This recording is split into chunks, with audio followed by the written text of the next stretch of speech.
Welcome for another edition of the Author's Spotlight. I have another guest with me today. I'm very excited to find out what's happening with her book and also her journey as an author, sharing with you the highs, the lows, and the what she'd known before she got started. So please join me with welcoming Sarah Chapman to the studio today. So welcome, Sarah. Hello. Fabulous. So tell me, writing your book and becoming an author for you has been like what? Well, it was a revelation because somebody said years ago, everybody's got a book in them. And I just said, no, not me. I haven't got any of that, because I was thinking of fiction. But in fact, what's happened with my book is it's based on my experience, of years of being a celebrant, doing funerals. And I realized that I could do it because I'm basing it on my own experience. So I'm the best person to write it. Absolutely fabulous. Do you know, it brings joy to my heart when you say that, because I think that, that like me, I'm a coach and Karen's a coach, and there's lots of celebrants out there, there's lots of coaches out there, but there's only you that's done your journey, and it's only you that's met your clients, and it's only you that's accumulated your stories, and you'll tell it in your own unique way. And I truly believe that for every author that's out there, there's at least 1,000 people that will only get the message when they hear it from that person. So we could all say the same thing, but and especially with the things you do, it's so personal, isn't it? You'll either resonate with the person, their sound, etc. So why is it you wrote this book? I get that everyone's got a book inside them. So what got you on this journey? What got you started to write this book? Well, the interesting thing is I started because I thought I'd like to share my experience and really sort of my adventures as a celebrant. I thought that might be a really good book, full of quite funny stories and, all that sort of thing. But it was sort of halfway through, and my family saying, Mum, all your stories may be quite funny, but it must be the way you tell them, because they're not that funny written down. So I realized that I was going in the wrong direction. So I then started leaving out those stories and actually making it a step-by-step practical guide to what to do when someone dies and the choices there are out there.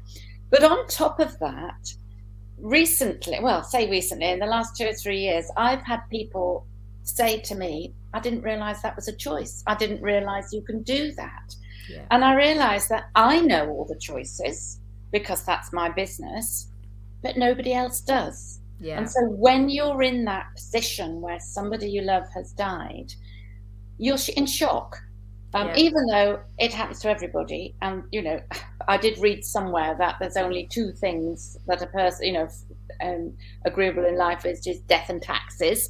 But it still is a shock. And at that stage, it's difficult to be able to cope with what there is out there.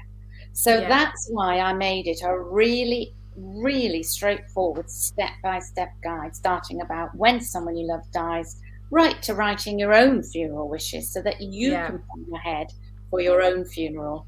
Yeah, it's funny. I'll have a separate interview with you, I'm sure, for my channel, because my next book's all about how we make decisions. And obviously, when we're under grieving and we're struggling, and then there's so much friction can be caused at that time, can't there, where they're trying to make decisions that then impacts a lot of the family that are left afterwards. So rather than it being such a it's a sad thing, but it can actually fracture families and relationships just because people don't feel heard or exactly included. And I got a whole section in mine about difficult funerals and difficult families and how to cope. There's even sections in there about suicide, murder, all those things that you just don't ever want to think about. But when it happens, you need to be able to go somewhere to find out what to do. And the other thing that I found out about when I was writing the book is that all the information is out there. It's all out there. I'm not making anything up, but it's all out there in different places. And what I've done is brought it all together in one easily accessible place.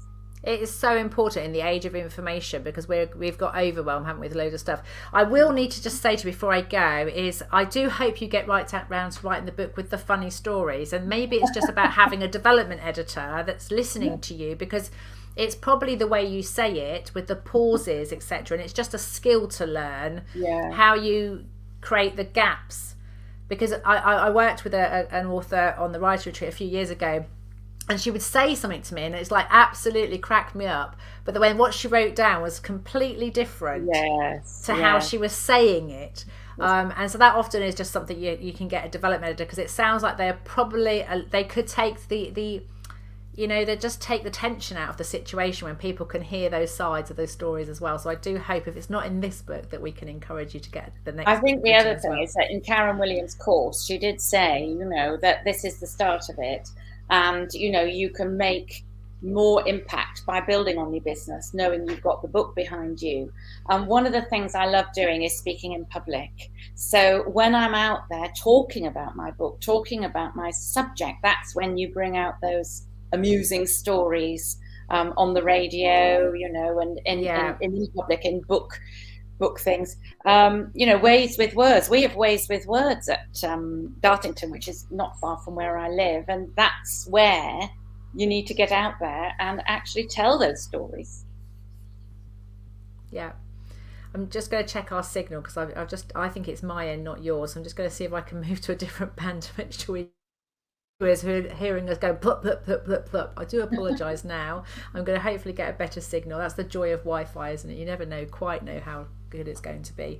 So so I do hope there's a few of them in this book, though, because I have to say now I'm like, I just want to know what those stories are. And yes, obviously we get to hear about those. So it's a working title right now, so I'm just going to pop that on the bottom for people to have a look at. So it's Funeral Arranging and the End of Life Decisions. And if they want to get in touch with you, they can get hold of you here. So we're just going to leave those there for a moment. And I just want to ask a couple more questions, really, to see what was the most important thing that you've learned on your journey as an author? It's planning, really planning ahead. And I think that's the one thing about the Karen Williams course, is that I got to the stage where I really didn't know which direction. And one of the questions was, how many books are you actually writing? And I realized I was writing 2. So that way I honed into this. So the actual planning bit of that course is excellent. I did have to go through it with my daughter, who is trained in this sort of thing. And she would ask me questions and I'd answer them. And that was revelatory.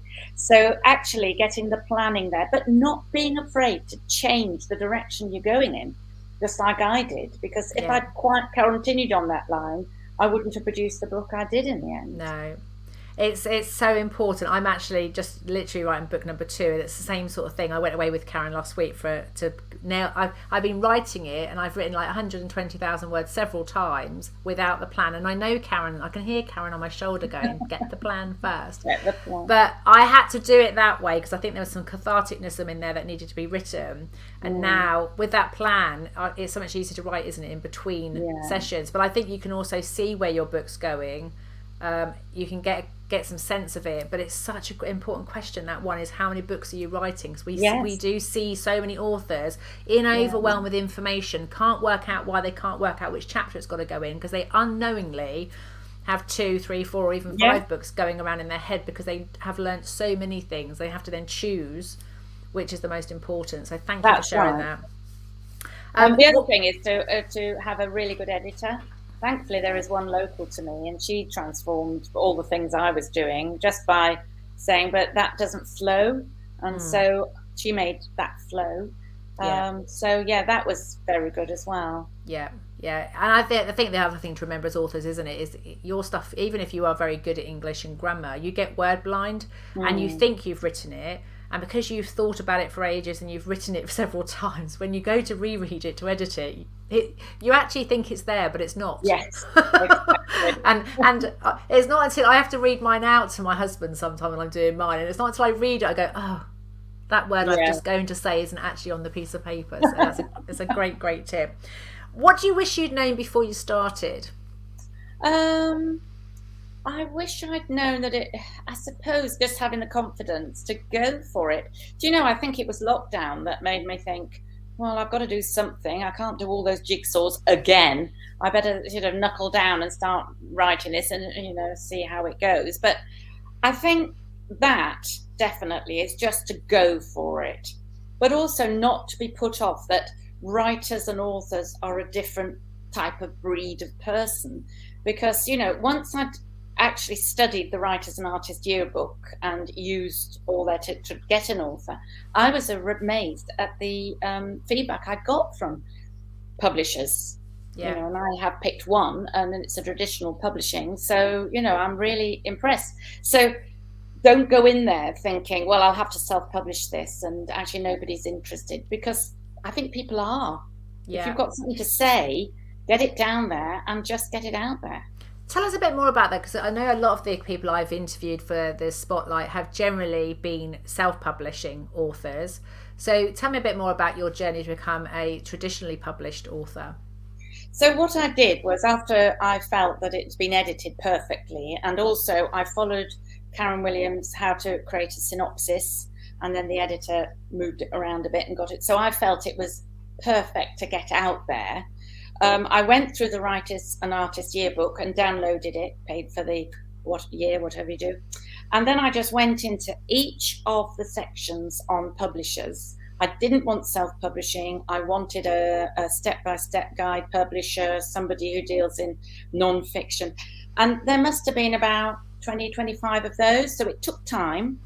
Mm-hmm. And I'm still getting replies now from publishers saying, oh, we've just got round to what you're saying. That looks interesting. But I picked one that just offered me what I wanted. Yeah. So, you know, and I know I'm not going to make a load of money out of this, and that's not my intention. My intention is to get out there the fact that you have choices, and if I can do it this way, yeah, brilliant. Yeah. And it's really important, isn't it, that way? Because I think that's one of the big decisions a lot of authors have got to make. And so some people don't go down the traditional because they think perhaps they're worried about being rejected. They don't want to go through the rigmarole of it all. And there is that thing of just knowing what you want to use the book for, because they may also want to tweak things or change things because they've got a commercial head on with their books. And I think it'll be more difficult to update it or change it if your business changes. And I think that's always the fine line when you go from traditional to self-publishing. But it sounds like you had absolute clarity of what you wanted from your publishing deal, so that when the offer was coming in, you knew that it matched what you needed. And I do really agree that you need to have that clarity, otherwise you'd end up in contracts where you haven't checked the small print, and you'll get tied in with things you really didn't want to. So it's really lovely to hear a story where it's working out for you. So you're not published yet, but you've got your deal. That's right. So and they're going to be scheduling the certain different books in each month so that they don't flood the market. Yeah. And then they'll let me know when that goes out. And I'd actually had questions about marketing. I inundated this poor man with questions, and he said, no, we've got a team that deal with that. We've got a team that deal with that. We've got a team. And in the end, I thought, right, well, I'm just going to go with the flow, but know that, I have an input into this. Yeah, definitely. So it's my book. I'm in charge of it, but, they're going to do the hard work. Yeah.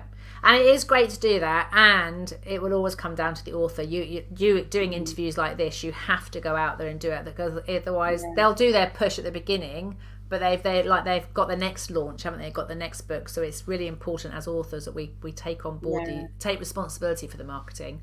But I also think once you've got a book in your hand, that opens doors. I'm going to be taking them into hospices and doctors and even funeral directors. But with a book, then you're going, this is what I've written, and then it sort of puts that little bit more, professionalism onto it, rather than I've got some ideas, do you want to listen to them? Yeah, absolutely. Well, with my listening detective head on, it's obviously we all listen differently, and some, when they can see it tangibly, that makes such a difference. I just noticed we've got 2 people live with us. We haven't got any comments. If you've got any questions for Sarah, please feel free to ask them. The next question I want to ask you, what was your lowest point so far with the actual writing the book? My lowest point was when, just before I changed direction, when I was writing these funny stories and I was showing my family and my friends, and the feedback was not positive. And I thought, well, there's no point doing this then. What's the point? Because I think they're good stories. But at that stage, I suddenly realized that wasn't helpful. None of these stories were particularly helpful because they weren't in the right context. They were just funny stories. So I then started to look at step by step, and at that stage it grew. And those stories, some of them are still in there, but they're not about me. So instead of I went and I did this and I said that, it was Jane decided to do this. And I think that made the whole thing much more accessible for people. Yeah.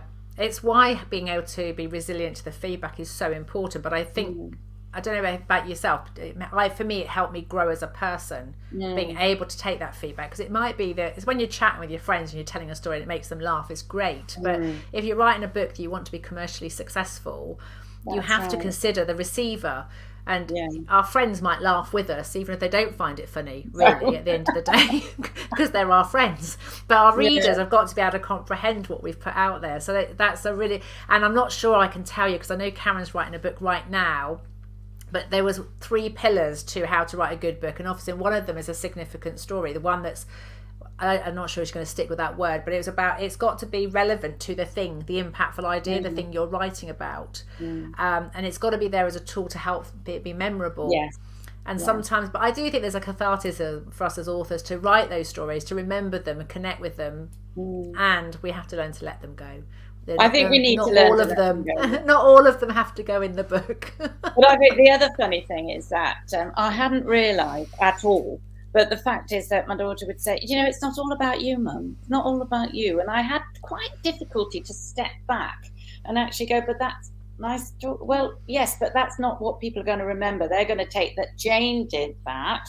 I could do that, they'll think, you know, rather than I did it. So they're not going to have a doing it. It's a fine line, isn't it? Because Karen and I were literally on the retreat, was that what we were talking about, is that you're the guide that's helping the person to do it, and you're showing people the transformation, the change, the difference that can happen if you know this information. And there is a part of us as authors, I do think we're reading it because we want to be heard and we want to be seen, and we don't want to be the invisible guide. And it's such a fine line, but when you change it, I remember the first review I got on Amazon, and it was kind of like, because it says, I want you to know that you get seen later. Yes. I know it's a horrible process. You sort of almost like you write it, and then they have to go, it's not all about you. And then you have to have it from the reader's perspective. So the reader, it's easy for the reader and it's inspiring for the reader. Otherwise, they just put you as the expert and they go, well, she's clever, so she can do it, but I won't be able to. Yes, exactly. It's so important part of it, and I so relate to that part of feedback. I remember it well. Yeah. So anybody that's going out there, and I will say to you, like, obviously those who know that feedback's my thing. My first book was Manage the Critic. And it is really important that you choose the people you ask feedback from very carefully. Obviously every family goes through bereavement and loss, and that it's going to be unique to them, but not everybody's always, your family are not always the best people to ask for feedback from, depending on the contents of what you're doing. So thank you so much for sharing that, because I know that will be something that lots of authors will resonate with. What's been your biggest success so far as a result of stepping on this journey as an author? I think I've marked it in my mind as little stages, so I don't see too far ahead. So it was getting it ready for the editor getting that ready, sending it off to publishers, finding one publisher who likes me. And I remember saying to my friend, even if nothing happens now, I've got a publisher who said it's worth it. Tick box. So when we get to the next stage, that'll be the next stage on. So I haven't got this huge big thing that I'm going to go to Ways with Words and be, successful and go on TV. It's really a satisfaction of knowing I've achieved that, knowing that if there is a next step, which I do hope there is because I'm working towards it, that's another tick in the box. So for me, it's ticking in boxes, really. And it's, as you said, about satisfaction of ticking the boxes, that a publisher said it's worth it. Yes. And you've had those stages. And have you noticed whether there's been an impact on sort of you, your confidence, your business as a result of, because often when I talk to authors, even sometimes before they've even got to the published part, where they've actually got the book physically in their hands, they notice things are changing or things are different. Have you noticed an impact on yourself or your business as a result of writing? I think I've become a lot more confident in talking about what I do, instead of sort of saying, well, you could do that. I'm actually saying, well, in my book, I've said, so I dropped that in a lot. And I was actually speaking to a funeral director recently and saying, you know, I've written a book about it. She said, oh, have you?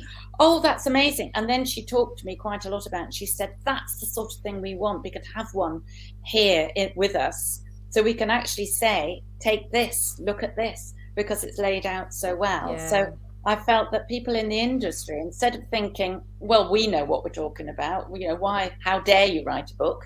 They're actually starting to embrace it. But it does give me confidence to be able to say, yes, I have done that.